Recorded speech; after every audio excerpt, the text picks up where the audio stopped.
मैं doctor Anju Sharma, department of chemistry, government girls college Ajmer. आज मैं आपको बीएससी पार्ट सेकंड का टॉपिक कोऑर्डिनेशन केमिस्ट्री पढ़ाऊंगी। जैसा कि आप लोग प्रीवियस क्लासेस में पढ़ते आए हैं, डिफरेंट टाइप्स ऑफ बॉन्ड्स का फॉर्मेशन होता है। जहाँ पर आयंस मौजूद होते हैं, डिफरेंट आयंस मौजूद होते हैं, उनको हम आयनिक बॉन्ड कहते हैं। इक्वल शेयरिंग ऑफ इलेक्ट्रॉन्स होता है तो कोवेलेंट बॉन्ड होता है। और अगर मेटल और लिगेंड के बीच में बॉन्ड फॉर्मेशन, मेटल और लिगेंड के बीच में बॉन्ड फॉर्मेशन होता है तो कोऑर्डिनेशन कंपाउंड का फॉर्मेशन होता है, जहाँ पर कि एक दाता होता है और एक पाता होता है। उनकी एक इंडिविजुअल आइडेंटिटी होती है, उसका आयोनाइजेशन नहीं हो सकता है। तो सबसे पहले हमें ये समझना होगा कि आयोनाइजेशन में क्या स्थिति होगी। सिंपल सॉल्ट हम कहेंगे, जैसे सोडियम क्लोराइड। सोडियम क्लोराइड का अगर हाइड्रोलाइसिस होता है, जल से उसकी अभिक्रिया होती है तो सोडियम और क्लोराइड आयंस का फॉर्मेशन होगा। डबल सॉल्ट हम किसको कहेंगे? टू और मोर सॉल्ट्स आर देयर। द्विक लवण क्या होगा? K2SO4 Al2SO4 का होल थ्राइस 24H2। जब इसका हाइड्रोलाइसिस होगा जल की उपस्थिति में तो ये पोटेशियम आयंस भी रिलीज करेगा, एल्यूमिनियम भी होगा और सल्फेट आयंस भी होगा, प्लस 24H2। यानी आप जैसे यहाँ पर आपने देखा था NaCl के केस में जलीय विलयन सोडियम का भी टेस्ट देगा, क्लोराइड का भी देगा। उसी तरह से यहाँ पर पोटाश एलम के केस में पोटेशियम का भी टेस्ट देगा, एल्यूमिनियम का भी देगा और सल्फेट का भी देगा। अब थोड़ी अलग स्थिति है। अलग स्थिति कैसे? कॉम्प्लेक्स कंपाउंड या फिर कोऑर्डिनेशन कंपाउंड, जैसा कि आप लोगों ने बॉन्डिंग के टाइम पे पढ़ा था। यहाँ पर K4FeCl6 को आप देखिए कि कौन से आयंस देगा, पोटेशियम और FeCl6 ये सॉल्यूशन में पोटेशियम का टेस्ट तो देगा पर आयरन और साइनाइड का टेस्ट नहीं देगा। यानी ये एक कॉम्प्लेक्स आयन है और ये टेस्ट देगा FeCl6 यानी फेरोसाइनाइड आयन का ये टेस्ट देगा। तो इन दोनों से स्थिति इसमें अलग है।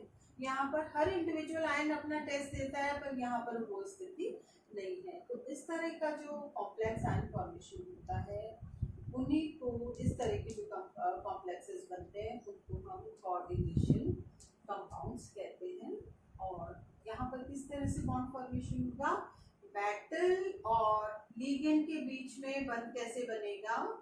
लिगेंड जो है वो इलेक्ट्रॉन रिच स्पीसीज होती है, यानी कि उसके पास आसानी से वो इलेक्ट्रॉन्स डोनेट कर देता है मेटल आयन को। अब आप देखेंगे लिगेंड मेटल आयन को आसानी से इलेक्ट्रॉन दे देगा, पर मेटल आयन जो है वो लिगेंड को इलेक्ट्रॉन्स नहीं देगा। और उस स्थिति में हम इसको मेटल आयन को कहेंगे पाता और लिगेंड को कहेंगे दाता। अगर हम सिर्फ कोऑर्डिनेशन कंपाउंड की बात करते हैं तो इसमें भी तीन स्थितियां हो सकती हैं। तीन स्थितियां कैसे हो सकती हैं? Simple cation and complex anion. धनायन जो है वो सिंपल है और ऋणायन जो है वो कॉम्प्लेक्स है। यहाँ देखिए आप K4FeCl6। दूसरी स्थिति क्या हो सकती है? Complex cation. धनायन जो है वो कॉम्प्लेक्स है पर एनायन जो है वो सिंपल है। तीसरी स्थिति में धनात्मक आयन और ऋणात्मक आयन दोनों ही कॉम्प्लेक्स हैं। So it is complex cation, that is PtNH3 का whole 4 and complex anion that is PtCl4। Daily use में आप लोग देख चुके हैं, क्लोरोफिल मैग्नीशियम कॉम्प्लेक्स बनाता है और हीमोग्लोबिन आयरन कॉम्प्लेक्स बनाता है, जिससे कि हम कोऑर्डिनेशन कंपाउंड की उपयोगिता को समझ सकते हैं। पहले से जब शुरुआत हुई थी कोऑर्डिनेशन कंपाउंड्स के बारे में, साइंटिस्ट ने जानना शुरू किया था, तो पिक्चर क्लियर नहीं थी कि कोऑर्डिनेशन कंपाउंड्स कैसे होते हैं, किस तरह के उनके स्ट्रक्चर्स होते हैं, कैसे उनकी बॉन्डिंग होती है, क्या उनकी प्रॉपर्टीज होती है। पर सबसे पहले वर्नर करके साइंटिस्ट थे जिन्होंने बताया, उन्होंने अपना सिद्धांत में बताया कि सबसे पहली चीज, metal possesses two types of valencies. Metal के पास में दो तरह की संयोजकताएं होती हैं। पहली संयोजकता को कहते हैं प्राइमरी वैलेंसी, यानी कि प्राथमिक संयोजकता। प्राथमिक संयोजकता जो होती है वो आयोनाइजेबल वैलेंसी होती है, उसका आयोनाइजेशन हो जाता है। और दूसरी जो वैलेंसी होती है उसको बोलते हैं द्वितीय संयोजकता या फिर सेकेंडरी वैलेंसी, और it is non ionisable valency, यानी उसका आयोनाइजेशन नहीं होता। दूसरा पोस्टुलेट है वर्नर का, उन्होंने बताया प्राइमरी वैलेंसी जो होती है, प्राथमिक संयोजकता जो होती है, वो मेटल की ऑक्सीडेशन स्टेट को बताती है, धातु की ऑक्सीकरण अवस्था बताती है प्राइमरी वैलेंसी। और ये किससे संतुष्ट होती है, कौन से आयंस या मॉलिक्यूल्स इससे जुड़ते हैं? It is satisfied by negative ions. Negative ions में आप ये देखिए chloro, bromo, hydroxo, cyano, sulphur, ये सभी आयंस से ये संतुष्ट हो सकती है। एंड इट इज आयोनाइजेबल, जैसा मैंने आपको बताया। ये जो सभी ग्रुप अगर नेगेटिवली चार्ज आयंस इससे जुड़ेंगे तो एक तो ये ऑक्सीडेशन स्टेट को दर्शाएगी और दूसरा ये आयनीकृत हो जाएंगी and written outside the square bracket. जो स्क्वायर ब्रैकेट बनाएंगे और उसके बाहर ये लिखी जाएगी जो कि आयोनाइजेबल होगी, अदिशात्मक होती है, ये नॉन डायरेक्शनल होती है और does not contribute in deciding geometry of complex. सिर्फ ये ऑक्सीडेशन स्टेट को इंडिकेट करती है, ऑक्सीकरण अवस्था को, बाकी अदिशात्मक होती है और कॉम्प्लेक्स की ज्योमेट्री को बताने में इसका कोई रोल नहीं होता कि टेट्राहेड्रल कॉम्प्लेक्स होगा, ऑक्टाहेड्रल होगा, कितने लिगेंड्स इसमें जुड़ेंगे, केवल ऑक्सीकरण अवस्था को ही समझाए।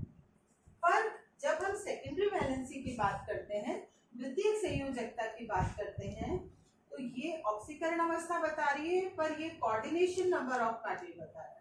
कोऑर्डिनेशन नंबर ऑफ मेटल बता रहा है, माने ऑक्टाहेड्रल, टेट्राहेड्रल कैसे कॉम्प्लेक्सेस का फॉर्मेशन होगा ये। एंड यहाँ पर ये केवल नेगेटिवली चार्ज आयन से सेटिस्फाइड था प्राइमरी वैलेंसी, पर द्वितीयक संयोजकता के केस में क्या होगा, नेगेटिवली चार्ज आयन से भी संतुष्ट हो सकता है, फ्लोरो, ब्रोमो, साइनो, और पॉजिटिवली चार्ज आयन से भी ये संयोजकता जो है वो संतुष्ट हो सकती है, जैसे NO2+, NH2, NH3+। और उसके साथ साथ न्यूट्रल मॉलिक्यूल्स, उदासीन जो अणु है वो भी यहाँ पर ऐड हो सकते हैं सेकेंडरी वैलेंसी में, जैसे NH3 एंड H2O। बहुत लंबी लिस्ट है नंबर ऑफ लिगेंड्स की जो कि primary as well as secondary valency से जुड़ सकते हैं। बस अंतर इतना है कि यहाँ केवल नेगेटिवली चार्ज होंगे और यहाँ पर नेगेटिव भी हो सकते हैं, पॉजिटिव भी हो सकते हैं और न्यूट्रल मॉलिक्यूल भी हो सकते हैं। अब आप ये देखेंगे every metal satisfy both primary and secondary valency. Metal जो है प्राइमरी और सेकेंडरी दोनों वैलेंसी के साथ में जुड़ा हुआ रहता है लिगेंड्स। एग्जाम्पल देखिए आप, CuCl3 6NH2। यहाँ पर क्या है, प्राइमरी वैलेंसी किससे सेटिस्फाई हो रही है, 3 क्लोरीन, और सेकेंडरी वैलेंसी सेटिस्फाई हो रही है 6 अमोनिया से। आप ये देखिए जो मैंने ड्रॉ किया, 6 अमोनिया, ऑक्टाहेड्रल कॉम्प्लेक्स है, तो यहाँ पर 1 2 3 4 5 6 अमोनिया स्थित है, जिसको कि हम स्ट्रेट लाइन से दर्शा रहे हैं। पर सेकेंडरी वैलेंसी जो है वो 6 अमोनिया से संतुष्ट हो रही है, पर प्राइमरी वैलेंसी 3 क्लोराइड आयन से संतुष्ट हो रही है। तो आप ये देखिए जो डॉटेड लाइन से मैंने बताया है ये 3 क्लोराइड आयंस है, तो 6 सेकेंडरी वैलेंसी और 3 प्राइमरी वैलेंसी इनसे संतुष्ट। फिफ्थ पोस्टुलेट है वर्नर का, secondary valencies directed in space about the central metal ion. Central metal ion के चारों तरफ स्पेस में डायरेक्टेड होती है। और जैसा कि अगर हम कोऑर्डिनेशन नंबर 6 के केस में देखते हैं तो 6 valency is directed to 6 corners of octahedral.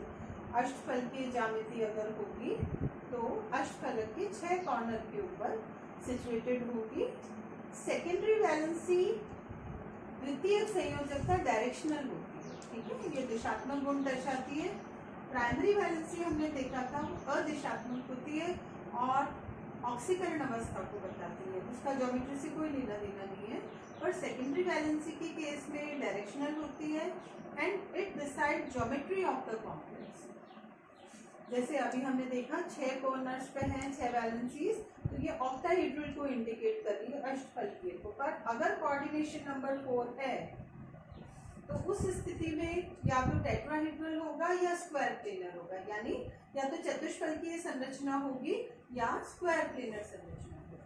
अब इसके स्ट्रक्चर को समझने के लिए आप ये देखिए, एग्जाम्पल 2 लिए हैं मैंने, K4 FeCN6 और CONH3 का होल 4 Cl2Ca। ये जो स्क्वायर ब्रैकेट के अंदर है कॉम्प्लेक्स आयन जो है, इसको हम बोलेंगे इनर स्फीयर, और ये जो स्क्वायर ब्रैकेट के बाहर है इसको हम बोलेंगे आउटर स्फीयर। यहाँ पर है पोटेशियम और यहाँ पर है क्लोरीन। तो आप ये देखेंगे ये इनर स्फीयर हुआ और ये आउटर स्फीयर हुआ, क्योंकि यहाँ पर कॉम्प्लेक्स है अंदर स्क्वायर ब्रैकेट के अंदर, तो इसको हम कोऑर्डिनेशन स्फीयर भी कहते हैं। ये सारे पोस्टुलेट्स थे जो वर्नर ने दिए, क्योंकि इससे पहले और कोई सिद्धांत प्रतिपादित नहीं किया गया था। वर्नर के सिद्धांत को मान्यता मिली क्योंकि काफी सारी प्रॉपर्टीज कोऑर्डिनेशन कंपाउंड की वर्नर्स थ्योरी के द्वारा समझाई जा सकती। अब हम देखेंगे जो वर्नर ने सिद्धांत दिए वो किस हद तक एप्लीकेबल थे और उनसे कौन कौन सी प्रॉपर्टीज को समझाया जा सकता। तो हम उसका एप्लीकेशन देखेंगे। Ammonia derivative of cobalt, 6 compounds को लेके 6 कॉम्प्लेक्सेस को लेके हम वर्नर्स की थ्योरी को वेरीफाई करेंगे। 1 COCl3 6NH3, COCl3 5NH3, H2O, COCl3 5NH3, COCl3 4NH3, it is green colored, and again COCl3 4NH3 but it is violet color, ये isomers एक दूसरे के, and COCl3 3NH3।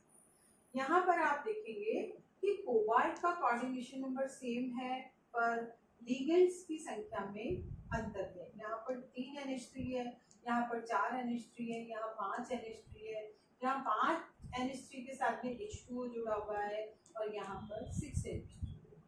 तो किस तरह की व्यवस्था होगी ये जस्टिफाई कर पाए कि कॉम्प्लेक्स में किस तरह का प्राइमरी और सेकेंडरी वैलेंसी की व्यवस्था होगी।